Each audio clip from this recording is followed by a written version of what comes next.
我發現痛症多年都醫唔好咧，其實唔係病人嘅問題，而係大多數嘅治療師咧做錯咗一件事。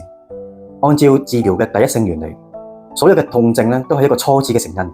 所以無論你做幾多次嘅治療，只要根源未揾到嘅話咧，你會永遠都係治標唔治本。我有一個頸痛嘅病人嚟揾我，佢之前已經做過物理治療、推拿、針灸，甚至乎只係醫嘅治療。咁一個奇怪嘅現象就係咧，做完之後每一個治療都係好嘅，但係咧往往就係2個星期左右佢個痛就翻嚟啦。我就發覺到咧佢結構上有啲奇怪嘅，就係頸右邊頸痛，咁咧個頭咧就側咗去呢邊，個膊頭就縮起咗嘅。咁佢就話啦，每次治療之後咧呢個情況咧都會有改善，但係咧就係每差唔多2個禮拜到又變翻轉。咁我諗咗一陣，我就問佢：你係咪好中意側去你呢邊瞓覺啊？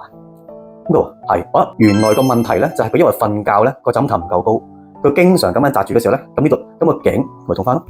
跟住我一次治療之後，佢知道呢個情況出現，我再教咗佢點樣改善呢個姿勢，咁佢個問題就解決咗啦。如果你冇揾到個問題根源嘅時候咧，都係治唔到個本。咁你就睇得出治療嘅第一性原理係幾咁重要。